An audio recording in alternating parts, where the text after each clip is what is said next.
Welcome dear students.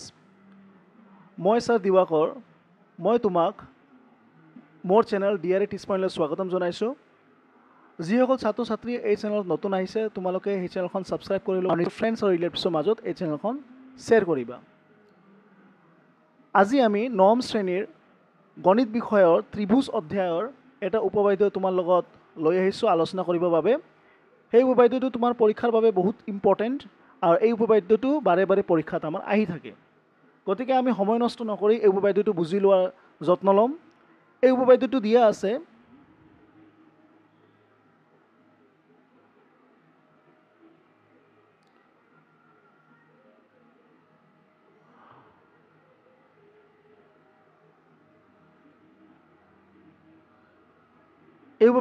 আছে তোমালোকে চাবা।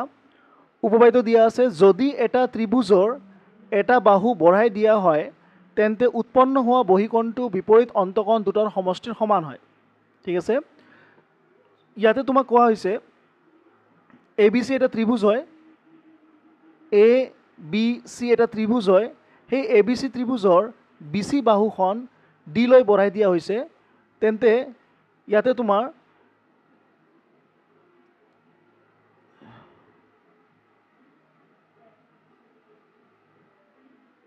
এক মিনিট ৰ'বা।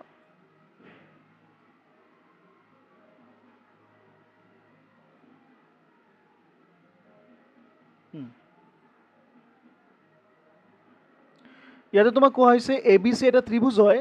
সেই এ বি চি ত্ৰিভুজৰ তোমাৰ বি চি বাহুটো ডি লৈ বঢ়াই দিয়া হৈছে। এই বি চি বাহুটো ডি লৈ বঢ়াই দিয়াৰ ফলতে আমাৰ এটা বহিকোণ সৃষ্টি হৈছে, যিটো হৈছে তোমাৰ এ চি ডি। আমাৰ এটা বহিকোণ সৃষ্টি হৈছে যিটো হৈছে তোমাৰ এ চি ডি। এতিয়া আমি প্ৰমাণ কৰিব লাগে যে এই যোনটো কোণ এ চি ডি আছে এইটো তোমাৰ কোণ এ প্লাছ কি হ'ব তোমাৰ কোণ বি হ'ব। ঠিক আছে, এতিয়া তুমি চোৱা মই সমাধান লিখিছোঁ। সমাধান লেখাৰ পিছত মই আগতীয়াকৈ এটা বস্তু লিখি থৈছোঁ যিটো কোৱা হয় তোমাৰ থিয়ৰী। এই প্ৰমাণ কৰিবৰ বাবে আমি প্ৰথমতে কি লিখিব লাগে, থিয়ৰী লিখিব লাগে। তাৰে পিছত যদি আমি কিবা অংকন কৰি আছোঁ তেনেহ'লে আমি অংকন ইয়াতে লিখিব লাগিব, আৰু নহ'লে আমি ডাইৰেক্টলি প্ৰমাণত যাব পাৰিম। গতিকে এই সমাধানটো মই লিখিছোঁ। ধৰা হ'ল এ বি চি এটা ত্ৰিভুজ য'ত কোণ এ, কোণ বি আৰু কোণ চি ইয়াৰ অন্তৰ্বৰ্তী তিনিটা কোণ। এইটো এটা এ বি চি এটা ত্ৰিভুজ লোৱা হৈছে য'ত কোণ এ আৰু কোণ বি, কোণ চি এইটো কি হৈছে তোমাৰ অন্তৰ্বৰ্তী তিনিটা কোণ হৈছে। তাৰমানে এইটো হৈছে তোমাৰ অন্তৰ্বৰ্তী তিনিটা কোণ আৰু বাহু বি চিক এনেকৈ বঢ়াই দিয়া হৈছে। এই যোনটো বাহু বি চি আছে সেই বাহু বি চিক এনেকৈ বঢ়াই দিয়া হৈছে যাতে তোমাৰ কোণ এ চি ডি ইয়াৰ বহিকোণ। বাহু বি চিক এনেকৈ বঢ়াই দিয়া হৈছে যাতে কোণ এ চি ডি ইয়াৰ বহিকোণ। তাৰমানে বি চিক এনেকৈ বঢ়াই দিয়া হৈছে যাতে এটা কোণৰ সৃষ্টি হৈছে। এইটো তোমাৰ ইয়াৰ এই ত্ৰিভুজৰ বহিকোণ হয়, যিটো হয় তোমাৰ কোণ এ চি ডি। এতিয়া আমি কি প্ৰমাণ কৰিব লাগে, আমাক প্ৰমাণ কৰি দেখুৱাব লাগে যে কোণ এ চি ডিটো কি হয় কোণ এ প্লাছ কোণ বি হয়। গতিকে আমি কেনেকৈ প্ৰমাণ কৰিম তুমি চোৱা। এইখিনিতো মই লিখি দিছোঁ থিয়ৰী। তাৰপিছত আমি লিখিম যিহেতু এ বি চি এটা ত্ৰিভুজ, যিহেতু এ B C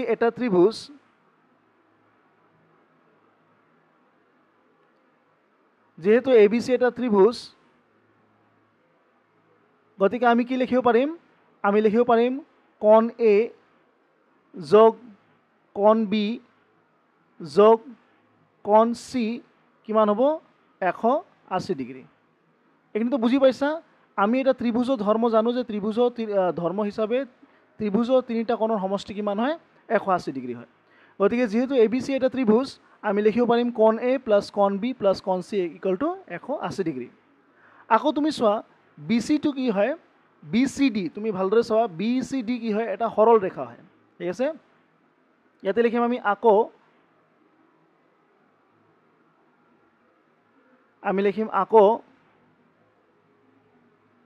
B C D এটা সৰল ৰেখা।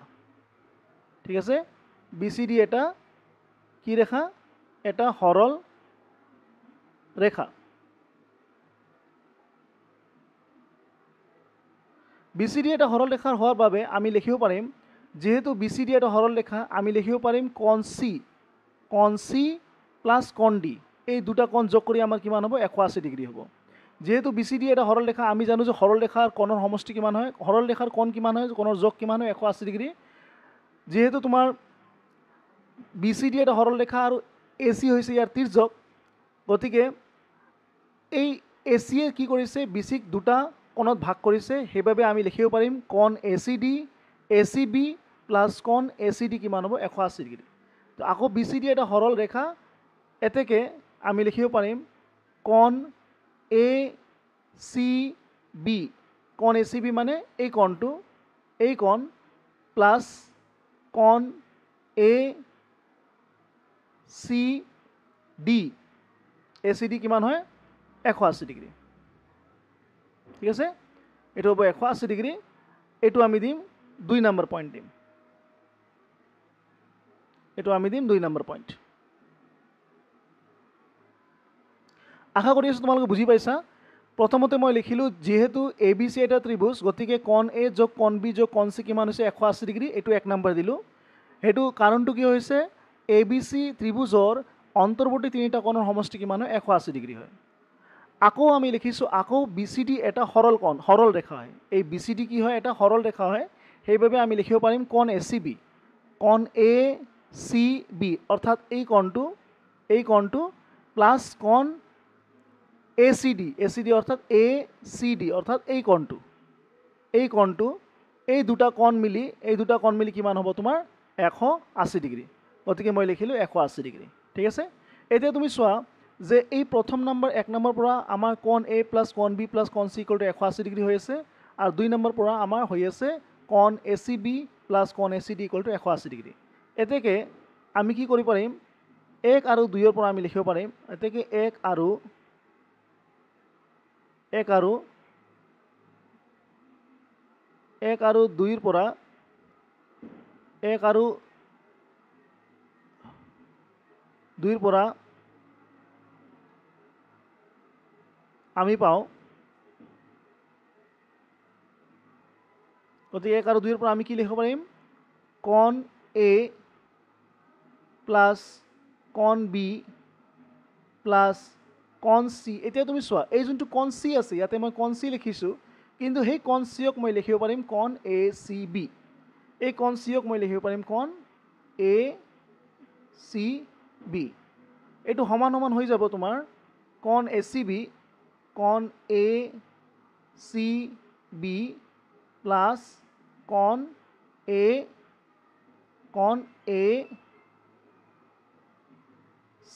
ACD। ঠিক আছে, এইটো হৈছে তোমাৰ কোণ ACD। গতিকে 1 আৰু 2ৰ পৰা আমি পালোঁ যে কোণ A plus B plus C, A plus B plus কোণ ACB সমান সমান কি হৈছে, কোণ ACB প্লাছ কোণ ACD। তোমালোকে এতিয়া চাবা যে এইটোত ইয়াতে ACB আছে, এইটোত ইয়াতে ACB আছে, গতিকে এই দুটা আমি ACB কেনচেল কৰি দিব পাৰিম। ইয়াৰ পিছত আমি ইয়াতে পাম কোণ A প্লাছ কোণ B, এইটো কিমান হ'ব, এইটো হৈ যাব তোমাৰ কোণ ACD। এতিয়া তুমি চোৱা যে আমি এই প্ৰমাণটো পাইছোঁ, কোণ ACD ইকুৱেল টু কি হৈছে, কোণ A প্লাছ কোণ B। সেইটো আমি উল্টা কৰি আমি LHS ইকুৱেল টু RHS দিয়া আছে, আমি RHSটো আগত লিখিলোঁ কোণ ACD, ইয়াতে মই লিখি দিলোঁ কোণ ACD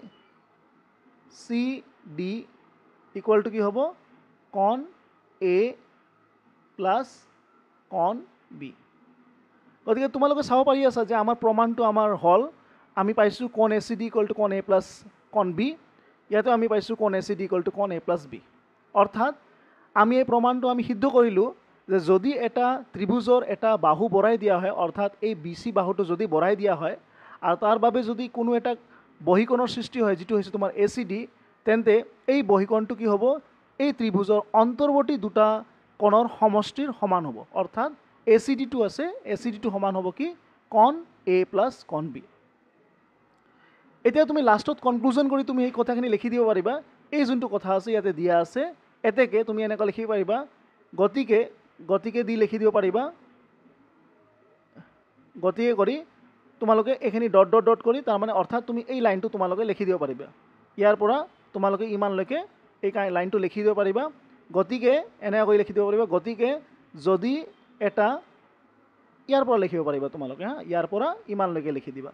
গতিকে যদি এটা ত্ৰিভুজৰ এটা বাহু বঢ়াই দিয়া হয়, তেন্তে উৎপন্ন হোৱা বহীকণটো বিপৰীত অন্তকণ দুটাৰ সমষ্টিৰ সমান হয় প্ৰমাণিত লাষ্টত তোমালোকে লিখি দিবা প্ৰমাণিত তো আশা কৰি আছোঁ তোমালোকে বুজি পাইছা সেইটো আছিল আমাৰ এটা উপপাদ্যৰ প্ৰমাণ ইয়াৰ পিছতে মই আৰু নেক্সট ভিডিঅ'ত আৰু এটা উপপাদ্য আৰু এটা কেইটামান মেথছ লৈ আহিম তোমালোকে সেই চেনেলত ছাবস্ক্ৰাইব থাকিবা আৰু মাজে মাজে তোমালোকে নটিফিকেশ্যনটো চেক কৰি থাকিবা নটিফিকেশ্যন বেলটো অন কৰি দিবা তোমালোকে কিছুমান ভিডিঅ' মেথছ হওক বা ছায়েন্স হওক ইয়াৰ ৰিলেটেড ভিডিঅ' তোমালোকে পাই থাকিবা চেনেলখনক মৰম দিবা যিমান পাৰা যায় শ্বেয়াৰ কৰিবা আজি মই ইমানতে অন্ত কৰিলোঁ নেক্সট ভিডিঅ'ত লৈ মই অতি সোনকালে তোমাৰ লগত আহিম thank you very much dear students study well for your exam